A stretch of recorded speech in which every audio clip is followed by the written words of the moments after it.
Bismillahirrahmanirrahim. Assalamualaikum warahmatullahi wabarakatuh.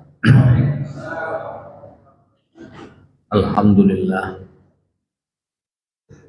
alladzi khalaqal mauta wal hayata liyabluwakum ayyukum ahsanu amala. Asyhadu an la ilaha illallah wa asyhadu anna Muhammadan abduhu wa rasuluhu la nabiyya ba'dah. Allahumma salli ala Muhammad wa ala alihi wa sahbihi ajma'in, amma ba'du.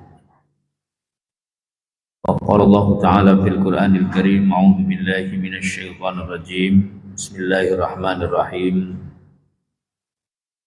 Falamma balagha ma'ahu as-sa'ya qala ya bunayya inni ara fil manami anni azbahuka fanzur madza tara. Qala ya abati fa'al ma tu'maru satajiduni insyaallah minas sabirin. Shadaqallahul azim.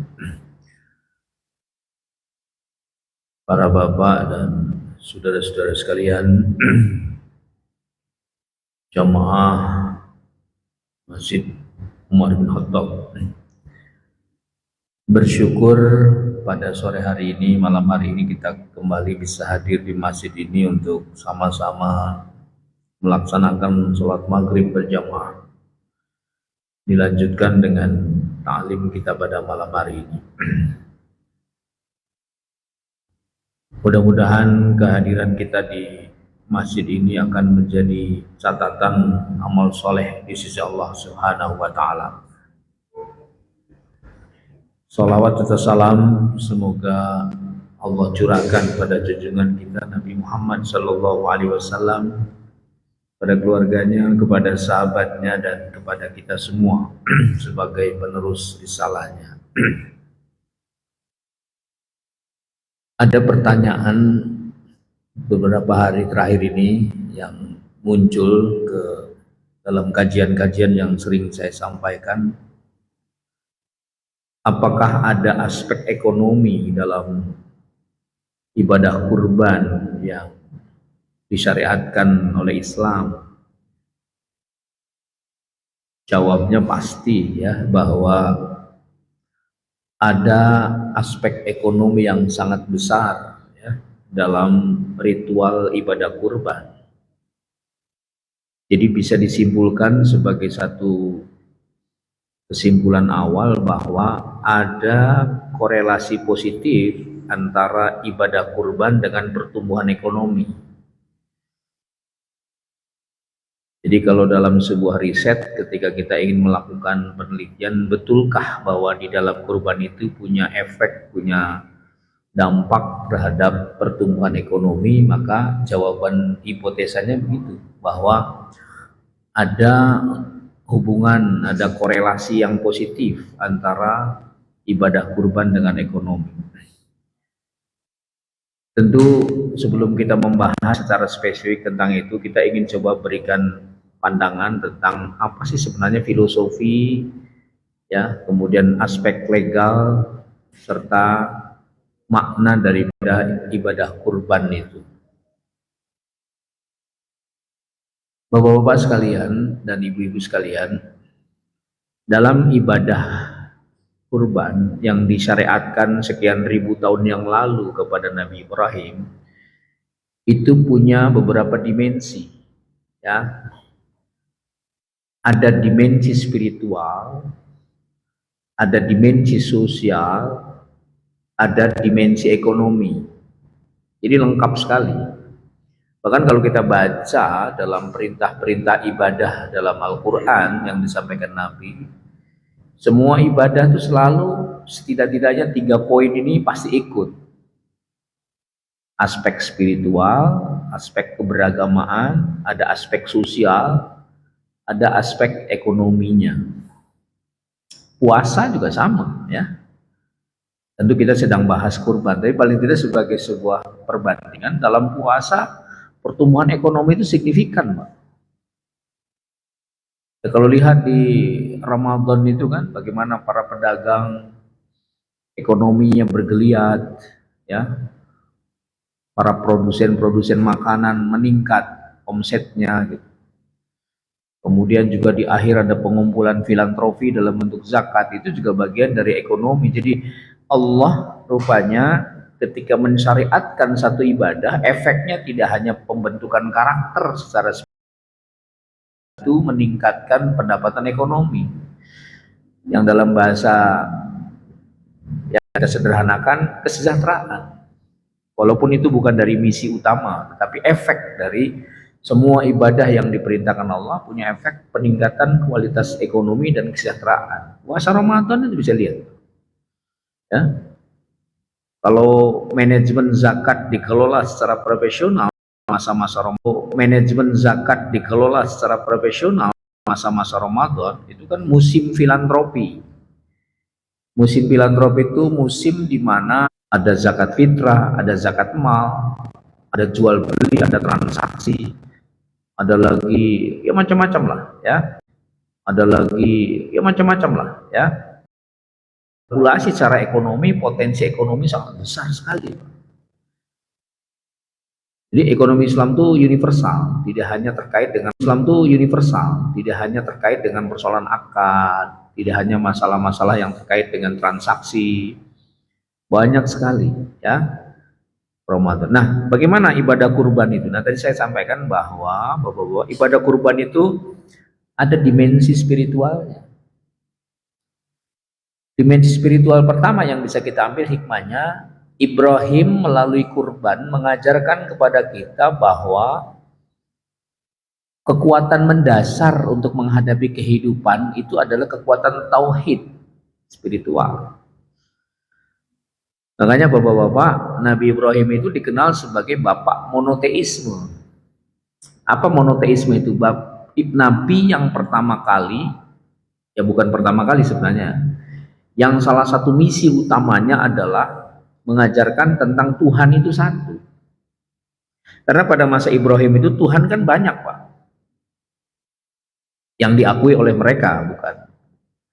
Jadi kekuatan politik Raja Namrud itu sangat kuat, sehingga karena Raja Namrudnya adalah penyembah berhala, banyak Tuhan-Tuhan di situ, maka secara sosial pengikut dan masyarakatnya pun juga mengikuti juga apa yang disampaikan rajanya, sehingga itu fenomena Tuhan itu banyak, politeisme namanya, itu betul-betul luar biasa pada masa Ibrahim. Bahkan bapaknya sendiri itu pengrajin berhala, ya.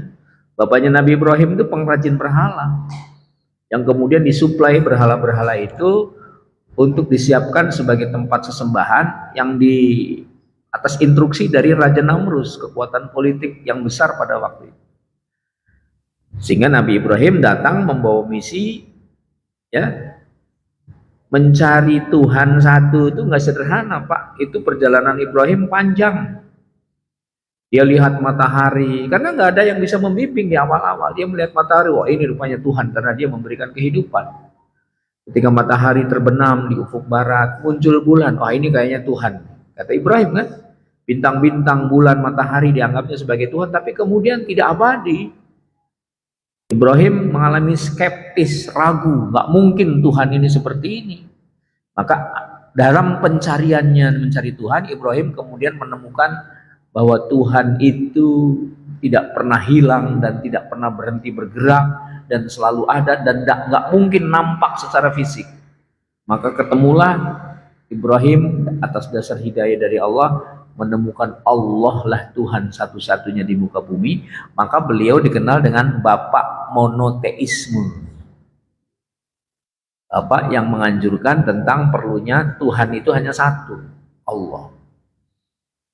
Dan itu resikonya besar, Pak, ya.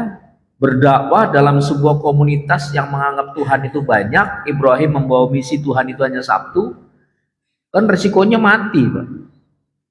Sampai kan ketika Ibrahim menghabisi berhala-berhala yang ada di, katakanlah di ruang gudang gitu. Jadi ada gudang berhala, jadi Tuhan dimasukin gudang, ya. Tuhan dimasukin gudang. Salah satu misi yang diemban oleh Ibrahim kan, ya memberantas berhala-berhala itu. Dia masuk dalam satu gudang itu, kemudian menghancurkan berhala-berhala yang ada, dan hanya satu berhala yang tidak dihancurkan, berhala paling besar. Lalu kapak yang untuk menghancurkan itu ditaruh di lehernya berhala yang besar itu. Ya. Besok paginya kan ribut, Pak. Dan tentu semua orang termasuk raja pasti yang melakukan adalah Ibrahim. Karena sejak awal memang Ibrahim mengenalkan ajaran tentang konfrontasi dengan ajaran mereka, yaitu mengajarkan tentang monoteisme. Singkat cerita, Ibrahim pun ditangkap, ya. Dan ketika ditanyakan ada sesuatu yang menarik sebenarnya, Pak, dari segi dialog antara Namrus dengan Ibrahim. Kenapa Anda hancurkan Tuhan-Tuhan kami? Kata Namrus, kira-kira begitulah ya. Ya, saya tidak merasa melakukan itu, kata Ibrahim. Yang melakukan itu ya apa itu berhala paling besar yang di lehernya ada kapaknya. Ini satu dialog yang mematikan sebenarnya, Pak. Ya. Lalu kata Raja Namrus, bagaimana mungkin berhala bisa menghancurkan berhala yang lain? Kan gitu. Jawab Ibrahim kan, nah kalau berhala nggak bisa apa-apa, kenapa engkau dianggap sebagai Tuhan? Tapi kan karena hatinya sudah ada materialisme, sudah ada berhala, nggak bisa terbuka, Pak. Kalau watak sejak kecil seperti itu sampai dewasa nggak berubah, ya Pak. Kecuali kalau hidayah. Jadi betapapun petunjuk datang, kalau belum hidayahnya dari Allah datang, tetap aja mereka bahwa Ibrahim salah dan harus dihukum mati. Kan dari dialog itu sebenarnya kan mematikan pemikiran Namrus, berhala kok disembah, apa berhala kok disembah, apa berhala yang nggak bisa apa-apa kok dijadikan Tuhan, kan gitu. Maksudnya kan mereka sadar betul, tapi ya karena hatinya sudah tertutup, ya tidak mungkin bisa ada perubahan.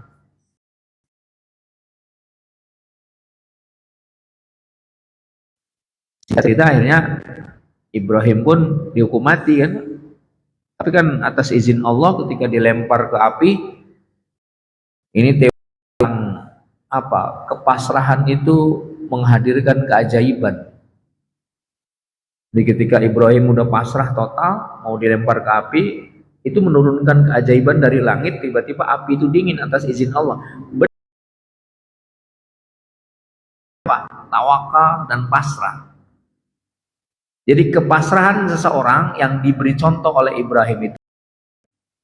Jadi kepasrahan seseorang yang diberi contoh oleh Ibrahim itu apa? Menghadirkan sesuatu yang mustahil bisa terjadi, atau sesuatu yang mustahil bisa terjadi, atau bahwa Tuhan itu hanya Allah.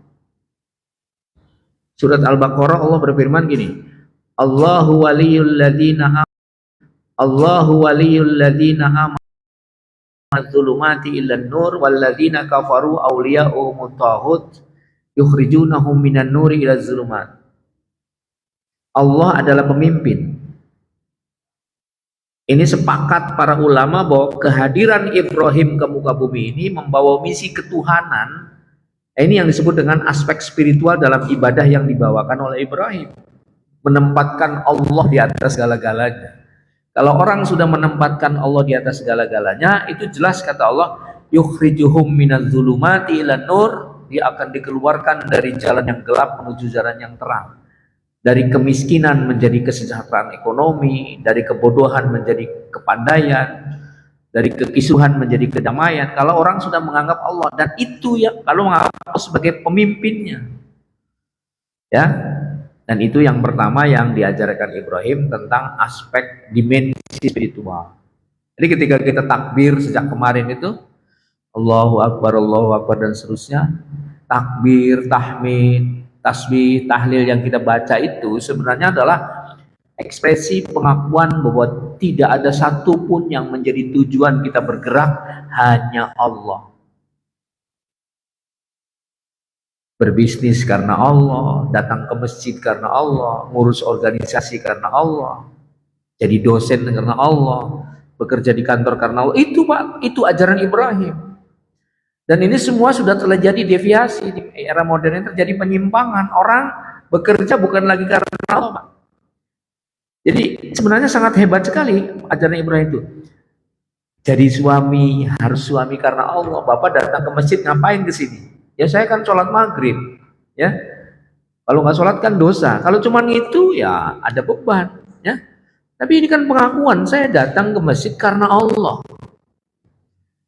Saya berbisnis karena apa ya? Supaya saya dapat keuntungan secara ekonomi. Tidak profit oriented. Orang berbisnis itu niatnya harus ibadah sama Allah. Kalau berbisnis hanya niatnya untuk mendapatkan profit, rugi, Pak. Rugi. Itu yang diajarkan Ibrahim. Bapak-bapak jadi suami, kalau bapak suami hanya ingin rutinitas menghargai istri, rugi, Pak. Jadi gimana? Saya jadi suami karena ini bagian ibadah saya sama Allah dan tidak akan kecewa. Ibu-ibu kalau ada sama, ya ibu-ibu kenapa jadi istri? Ya saya kan wajib melayani suami. Kalau cuma itu nggak ada nilainya, ada tapi tidak signifikan. Jadi gimana? Saya jadi istri karena Allah, udah aja total. Kalau sudah karena Allah tidak ada kecewa, Pak. Kalau orang hidupnya karena Allah, ini mohon maaf, tidak ada kebencian yang berlebihan, tidak ada kemarahan yang berlebihan, tidak ada dendam yang berlebihan, tidak ada provokasi yang berlebihan. Kenapa? Karena kalau sudah Allah di dalam hatinya, bahasa yang keluar itu bahasa cinta. Karena Allah itu kedamaian, Allah itu penuh cinta. Jadi kalau orang bekerja masih emosi, orang melayani umat masih emosi, orang bekerja di kantor semua dengan amarah, walaupun itu biasa manusiawi, itu berarti karena Allahnya sudah nggak ada dalam hatinya. Itu yang diajarkan Ibrahim. Misi spiritual itu, Pak. Rugi rasanya kalau kita bergerak bukan karena Allah. Ngapain saya berangkat ke masjid? Kalau hanya sekedar misalnya sholat biasa, enggak. Saya datang, ini bagian dari visi saya ibadah sama Allah. Kan di Quran jelas tuh. Inna sholati wa nusuki wa mahyaya wa mamati Lillahirabbil alamin. Itu visi cerdas yang diajarkan Ibrahim. Kita ini memperingati Idul Adha hampir tiap tahun, tapi efeknya terhadap kekuatan visi sebagai Allah segala-galanya itu kadang-kadang melemah, Pak. Ya. Ya betul, kita bekerja di kantor karena itu kewajiban kita, tugas. Tapi bukan itu sebenarnya. Saya bekerja di kantor karena ini bagian ibadah saya sama Allah. Betul, ketika orang transaksi bisnis, terjun ke dunia bisnis, ya cari keuntungan, betul. Tapi bukan itu visi utamanya. Saya datang melakukan bisnis sebagai bagian dari ibadah saya. Jadi nilainya beda, Pak. Kualitasnya beda. Aspek spiritual yang diajarkan oleh Ibrahim alaihissalam. Jadi itu kental banget ya, jadi Ibrahim. Kemudian aspek spiritual yang kedua adalah ya cinta sama Allah. Jadi kecintaan kita kepada Allah itu kan aspek spiritual. Ada satu riwayat, nanti kita bahas sedikit tentang ekonominya ya. Nah ini masih Idul Adha, saya tidak ada salahnya kita coba explore ya. Jangan sampai kita tiap tahun memperingati Idul Adha, dengerin khutbah di mana-mana, ceramah kemana-mana, tapi nilai pesan moral yang disampaikan Ibrahim nggak kena. Ini problem serius umat Islam sekarang begitu. Jadi Ibrahim itu mengajarkan tentang pertama aspek dimensi spiritualnya, mengajarkan bahwa seluruh pergerakan nafas, pergerakan fisik, pergerakan hati, pikiran harus karena Allah. Rugi, Pak, kalau bukan karena Allah ngapain? Capek kerja, ya. Tapi kalau karena Allah nggak kecewa, Pak. Ya, tapi kalau karena manusia, kan banyak orang yang inginnya dipuji manusia, diakui oleh orang, supaya nggak ada, itu nggak pernah. Orang-orang yang tidak pernah dipuji, ada itu pesan Ibrahim, apapun yang kamu lakukan harus karena Allah, bukan karena siapa-siapa. Ya, semua profesi apa aja, ya. Menjadi bapak rumah tangga, ibu rumah tangga, seorang guru, seorang dokter, seorang lawyer. Coba bayangkan kalau visinya semua karena Allah, ada kedamaian, ada ketentraman. Yang kedua adalah tentang dimensi spiritual masih, ya. Imam An-Nawawi, beliau menceritakan riwayat tentang pertanyaan seseorang pada Ibrahim. Yang menyebabkan engkau itu dicintai sama Allah. Kan Ibrahim itu julukannya apa Pak? Ada yang tahu Pak? Hah? Khalilullah. Itu julukan kelas tinggi Pak. Khalil itu artinya kekasih. Jadi Ibrahim itu dijuluki sebagai Khalilullah. Pertanyaan yang disampaikan pada Ibrahim, wahai Ibrahim, apa sih yang menyebabkan engkau itu dicintai, menjadi kekasihnya Allah? Kalau orang sudah jadi kekasih Allah itu udah luar biasa Pak. Jawab Ibrahim tiga. Jawab Ibrahim tiga Pak. Yang pertama apa? Kata Ibrahim, kenapa aku terpilih menjadi orang yang dicintai Allah? Yang pertama, aku lebih mengutamakan dan memprioritaskan Allah dari apapun yang ada di dunia ini. Ya.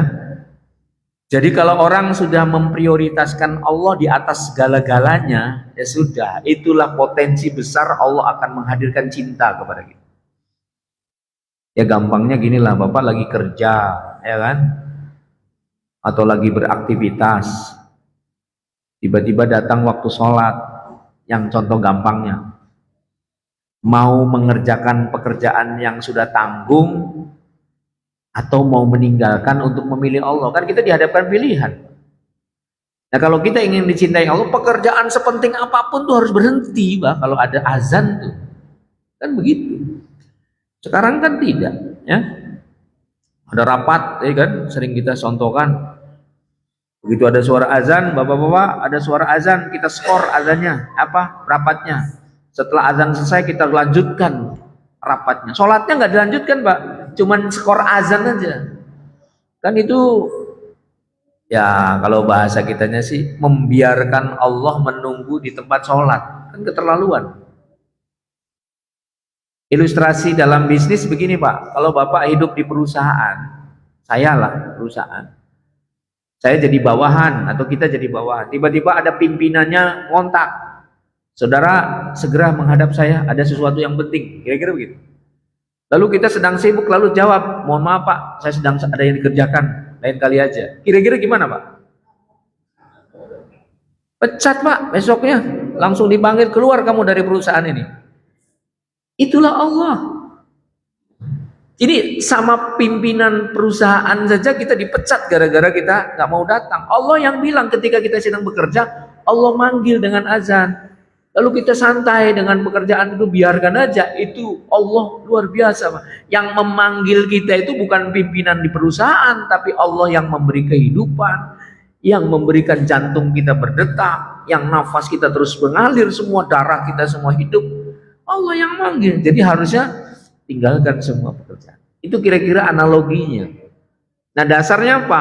Ibrahim mengajarkan mencintai Allah harus lebih dari segala-galanya. Nah ketika ditanya, ya adik-adik nggak boleh ngobrol kata bapak tuh ya. Ini yang lain masih pada Idul Adha ya Pak Tajudin ya. Sate ya. Saya pikir ketika tadi istri saya, ayo ada pengajian di Umar bin Khattab, wah ini jamaahnya pasti penuh saya bilang. Rupanya lagi pada nyate ya, Idul Adha. Nggak apa-apa lah, segini mah banyak Pak, lebih dari 3 kan.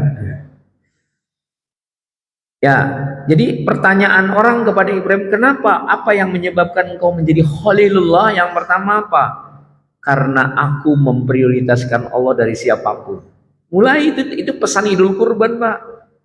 Yang kedua apa? Yang kedua, aku tidak pernah mengeluh dengan apapun yang Allah bebankan padaku.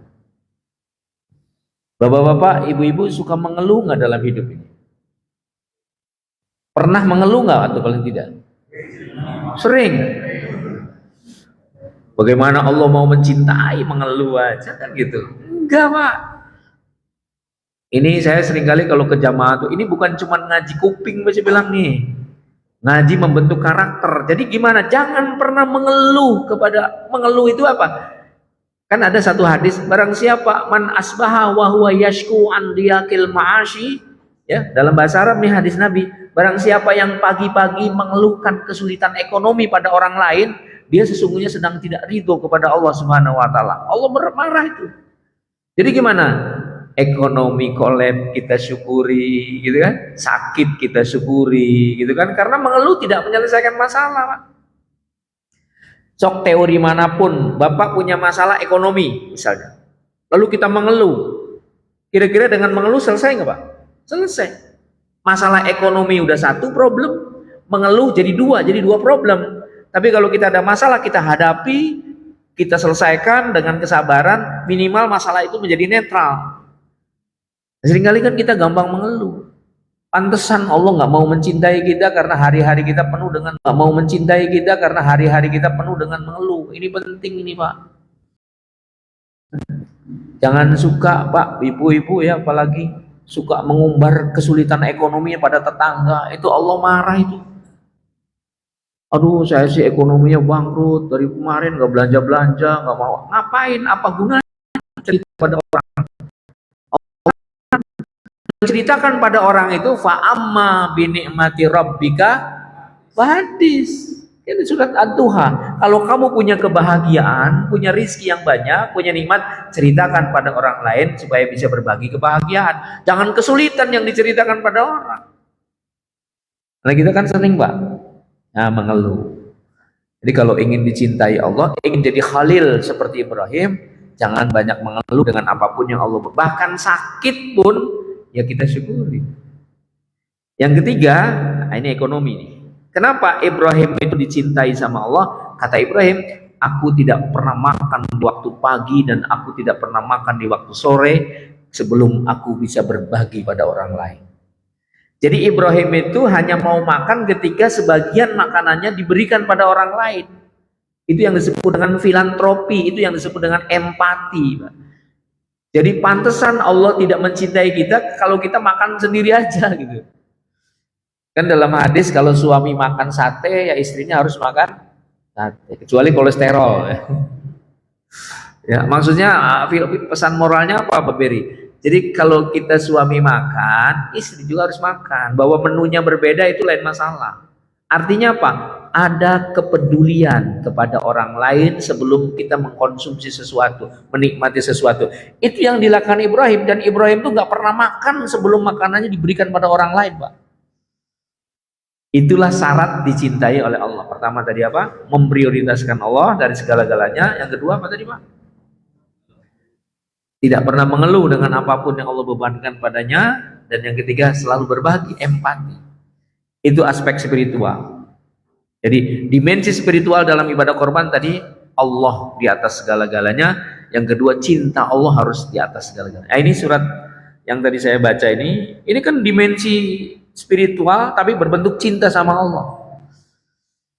Kalau bahasa sederhananya, Ibrahim bertahun-tahun berdoa sama Allah, Rabbi habli minas salihin, ya Allah berilah aku anak gitu ya, yang soleh. Diberi Allah Ismail. Itu prosesnya panjang Pak, nggak tahu-tahu diberi anak saja, proses panjang. Diberi anak, seorang bayi yang mungil, tumbuh besar, dewasa, remaja, soleh, pinter, cerdas, ganteng. Mana orang yang tidak bisa sayang, cinta pada Ismail. Lalu Allah bilang gini, Ibrahim sembelih anak. Ini yang disebut dengan sacrifice, berkurban. Anak tumbuh remaja, soleh, taat, baik. Tiba-tiba kata Allah, sembelih anakmu itu. Ibrahim berada pada jiwa yang berkecamuk Pak. Seorang manusia di satu sisi harus mengorbankan anaknya yang dicintainya, di sisi yang lain Allah meminta. Tapi tidak langsung dieksekusi, memang ada dialog, ada demokratis kalau bahasa tafsir kitanya. Jadi Ibrahim manggil anaknya, wahai anakku, tadi malam ayah bermimpi. Dan dalam mimpi itu ayah diperintahkan untuk menyembelih. Bagaimana pendapatmu? Itu kan diskusi, Pak. Memberikan ruang kepada anaknya untuk berpendapat. Anaknya anak yang soleh, Pak. Anak yang cintanya sama Allah melebihi dari segala-galanya. Jawabnya apa? Jawabnya dalam Quran, satajiduni insyaallah minas sabirin. Apa? Qala ya abatif alma tu'maru satajiduni insyaallah minas sabirin. Kata Ismail, ya Allah, wahai ayah, kalau memang itu perintah dari Allah, sembelih aku. Siapa tahu aku termasuk orang-orang yang sabar. Itu di luar nalar, Pak. Bapak mau nggak nyembelih anak walaupun bangor anaknya? Nggak akan mau, Pak. Maknanya apa? Filosofinya, apapun yang kita miliki, ketika Allah meminta, kita lepaskan. Kita tidak disuruh menyembelih anak, Pak, ya. Berkorban waktu kita mikirin orang lain, mikirin umat, mikirin, wah, tapi saya kan tiap hari kerja, nyari uang, mikirin. Itu bukan untuk orang lain, itu untuk istri dan anakmu. Jadi untuk orang lain, siapkan ruang, pikiran, waktu, mikirin orang lain. Mikirin lembaga, mikirin anak-anak, mikirin pendidikan. Kalau kita nggak punya ruang untuk memikirkan itu, lalu di mana pengorbanan kita? Kira-kira begitu, Pak. Cinta. Nah, singkat cerita kan Ibrahim menyembelih, dan pada waktu itu kan Allah bilang dalam surat berikutnya kalau kita punya waktu. Ya Allah, ya, ya kalau itu kan ada dialog dramatis, Pak, antara Ismail dengan Ibrahim. Wahai ayah, segera sembelih aku. Itu di daerah Muzdalifah sekarang yang lagi ramai ini, Pak. Di Muzdalifah menuju Mina itu ada tempat di bukit namanya yang sekarang diabadikan dengan monumen. Ada tugu kayak monumen gitu ya. Tempatnya sepi di atas bukit. Jadi perjalanan antara Muzdalifah ke Mina sebelah kiri kalau dari arah Arafah. Itulah Ibrahim membawa anaknya di tempat sepi, gak ada siapapun. Ketika mau menyembelih, Ismail sempat berdialog, Pak. Ini terdapat dalam tafsir Imam Al-Baghawi. Kata Ismail, wahai ayah, segera sembelih aku dengan pedangmu. Asah kembali pedangmu supaya tajam, supaya nanti pada saat menyembelih aku tidak tergerak-gerak. Tidak terlalu lama rasa sakit. Ikat kedua tanganku supaya nanti pada saat engkau menyembelih aku tidak tergerak-gerak. Hadapkan wajahku ke tanah pada saat kau menyembelih supaya engkau tidak iba melihat wajahku. Sing-singkan sorbanmu ke atas supaya tidak terkena percikan darah yang akan mengalir dari leherku dan nanti mengurangi pahalamu, wahai ayah. Setelah engkau menyembelih aku, kubur aku baik-baik, wahai ayah, dan sampaikan salam hormat kepada ibuku tercinta Siti Hajar. Itu keluar dari Ismail ketika mau disembelih, Pak. Keluar begitu saja. Ibrahim kan manusia biasa juga. Menangis Ibrahim. Berlinang air mata Ibrahim. Orang yang sangat bijak, sangat arif, sangat saleh, sangat taat sama Allah, meneteskan air mata, Pak. Ketika anaknya begitu tulus untuk segera disembelih. Akhirnya karena cintanya sama Allah lebih tinggi daripada cintanya sama anak, dihapuskan air matanya, langsung dieksekusi, ikat kedua tangan anaknya, dihadapkan ke tanah, lalu mulai memasang pedang di lehernya. Rupanya drama ini disaksikan Allah di langit. Lalu Allah bilang apa kepada malaikat? Ya para malaikat, itu jutaan malaikat nonton, kalau bahasa kita nonton. Bukan nonton TikTok, Pak, ya. Nonton. Kata Allah apa kepada malaikat? Para malaikat, lihatlah, kedua hambaku ternyata lebih memilih cintaku kepadaku daripada cintanya kepadanya. Ibrahim lebih memilih cinta kepadaku daripada kepada anaknya. Ismail lebih memilih cinta kepadaku daripada mencintai diri sendiri. Kata Allah kepada malaikat, wahai Jibril, selamatkan dan hadirkan seekor domba yang besar. Kalau bahasa Al-Qur'annya, wa nadainahu ayya Ibrahim qad sadaqta ru'ya inna kadzalika najzil muslimin inna hadzal huwal bala'un mubin wa fadainahu bidzabhin azim. Hai malaikat, ganti dengan domba yang besar. Tentu kan bayangan kita bukan Ibrahim tidak cinta kepada Allah lebih besar daripada cinta kepada anak. Jadi kalau Bapak cinta sama uang, kalau ada Allah memanggil, serahkan kepada keinginan Allah. Kalau kita punya waktu, kan kepada keinginan Allah. Kalau kita punya waktu, orang lain membutuhkan, sebagai bentuk cinta kita kepada Allah, korbankan waktu kita, korbankan segala keinginan kita untuk mendapatkan yang lebih tinggi. Itu makna korban. Jadi bukan masalah daging dan darahnya kan dalam Quran, tapi komitmen pengorbanan kita atas nama Allah itu yang penting. Nah, itu makna spiritual kedua. Kemudian makna yang kedua adalah dimensi sosial, ya. Ibadah korban dimensi sosial. Apa dimensi sosial? Banyak, ya. Tapi sebelum itu juga tentang masih motivasi tentang apa? Etos kerja. Jadi Idul Kurban itu juga memberikan pesan tentang etos kerja. Siapa? Siti Hajar. Siti Hajar itu kan simbol etos kerja. Jadi ketika orang sekarang sa'i, Pak, dari Sofa ke Marwah jaraknya 500 meter. Jadi kalau 7 kali ya 7 kali 500 baru melahirkan. Tiba-tiba Ibrahim pergi meninggalkan, Pak, dua manusia yang dicintai Allah hidup di buah padang pasir tandus. Ketika Siti Hajar melahirkan, Allah bilang, Ibrahim tinggalkan kedua anak dan istrimu. Pergi Ibrahim, Pak. Siti Hajar mengejar Ibrahim, wahai suamiku, kenapa engkau pergi? Ibrahim nggak menjawab, Pak. Terus saja jalan, padahal anaknya menangis di belakang. Siti Hajar ngejar lagi, wahai suamiku, kenapa engkau pergi? Ini anak kita baru saja saya melahirkan, engkau tinggalkan begitu saja. Kenapa engkau meninggalkan kami? Ibrahim nggak jawab. Ketiganya Siti Hajar pertanyaannya dibalik, wahai suamiku, apakah engkau pergi karena diperintah sama Allah Subhanahu wa taala? Lalu jawab Ibrahim, ya, saya diperintahkan Allah untuk pergi meninggalkan kamu. Ketika sudah menjawab itu, Siti Hajar sudah tidak mengejar lagi. Dia tahu ada pesan penting dari Allah, sehingga dia pergi kembali menengok anaknya yang menangis dan mulai kerja keras. Air susunya habis, sudah kehabisan energi, kehabisan tenaga, nggak ada asupan makanan. Ketika mau menyusui nggak bisa. Dia bangkit dan dia harus menghidupi anaknya, lari menuju Bukit Sofa. Dari Bukit Sofa dia pandang Bukit Marwah jarak 500 meter, seperti ada fata morgana, seperti ada air, bayangan fata morgana, dia lari, Pak. Ternyata nggak ada air. Ya, dari Marwah dia balik lagi juga nggak ada air, Pak. Sampai 7 kali, ya kira-kira kalau didramatisir begitu ya. Siti Hajar pun terpuruk, energinya habis dan dia mulai nih menengadahkan tangan, ya Allah, aku pasrahkan semua kepadamu. Ini yang saya katakan tadi, kepasrahan seorang hamba setelah berikhtiar panjang itu menghadirkan keajaiban, Pak. Begitu pasrah kepada Allah, saya serahkan anak saya kepadamu ya Allah. Maka turunlah mukjizat dari Allah, dari kakinya Ismail keluar air yang dikenal dengan air Zam-Zam. Air Zam-Zam yang dimanfaatkan jutaan orang sekian ribu tahun yang lalu, Pak, sampai hari ini. Itu jasa seorang perempuan yang bekerja keras untuk menghidupi anaknya. Maknanya apa?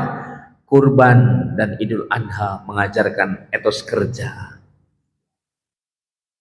Mengajarkan etos kerja. Itu sa'i itu kan begitu, Pak.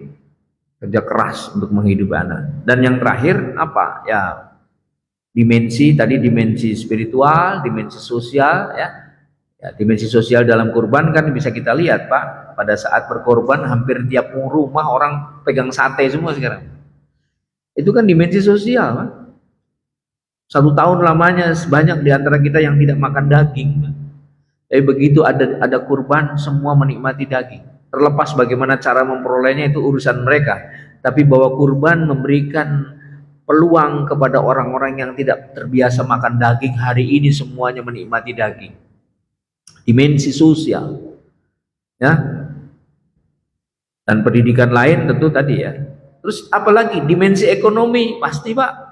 Coba sekarang peternak domba, harga peternakan menjadi stabil karena semua suplai ekonominya berkurban itu apa namanya ya?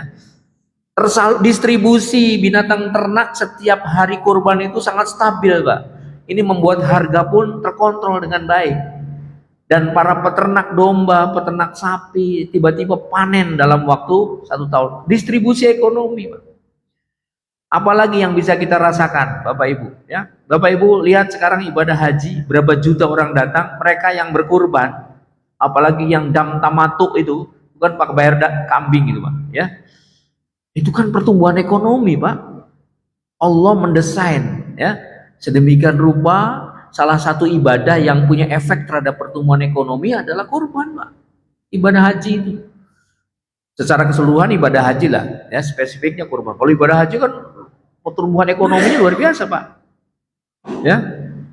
Dan kalau Mekah itu sejahtera, Madinah sejahtera, itu kan ekonominya mapan, makmur, itu kan karena doanya Nabi Ibrahim sekian ribu tahun yang lalu.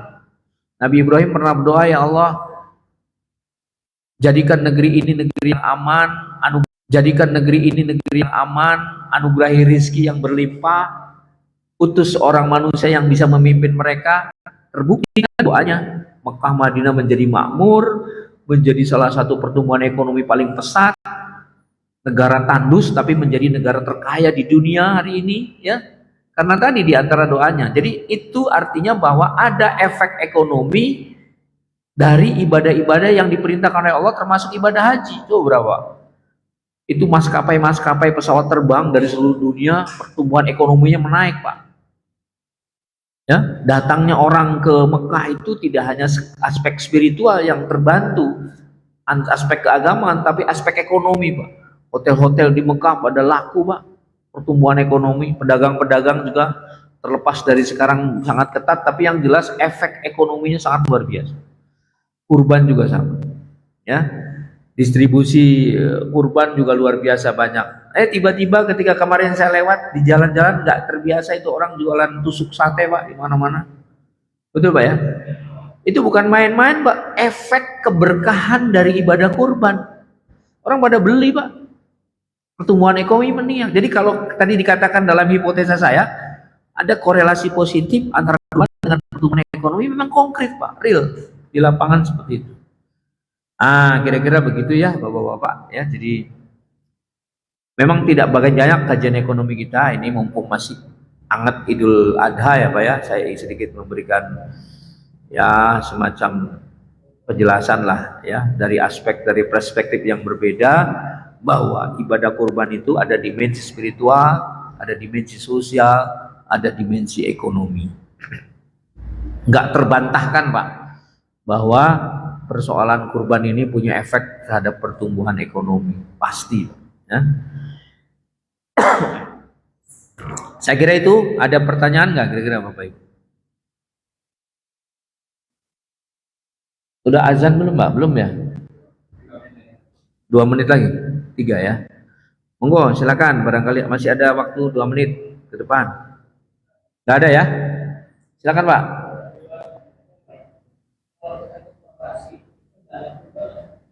Kenapa? Oh, koperasi. Ya. Harus nanti ada kajian tentang koperasi. Koperasi syariah. Ini harusnya ada. Kebetulan di belakang itu ada istri saya, Pak. Istri saya itu kemarin baru sidang disertasi, judulnya tentang koperasi syariah. Ya, ada nggak itu? Ya, Ibu, ada nggak, Bu? Ya, Bu, ada nggak, Bu? Ya, koperasi, Pak. Jadi kalau kooperasinya menggunakan interest, menggunakan bunga, ya kooperasinya jadi tidak Islami, tidak syariah. Makanya kan pakainya kooperasi syariah, ya. Kooperasi syariah itu tanpa bunga. Tapi kalau ada nggak kooperasi syariah pakai bunga, yang nggak ada. Karena yang membedakan antara ekonomi konvensional dengan ekonomi Islam ya unsur bunga, riba. Dalam konvensional kan bunga tuh, ya. Dalam ekonomi syariah nggak ada. Ya, syariah. Jadi kalau kooperasinya pakai syariah halal, Pak. Tapi kalau belum syariah ya itulah yang sedang kita PR untuk diperbaiki semua sistem ekonomi kita. Gitu, Pak ya. Ada lagi, Pak? Cukup ya? Baik, saya kira kelihatannya jamaahnya pada pinter semua nih, jadi nggak ada pertanyaan. Mudah-mudahan materi kita hari ini ada manfaatnya. Terima kasih. Assalamualaikum warahmatullahi wabarakatuh.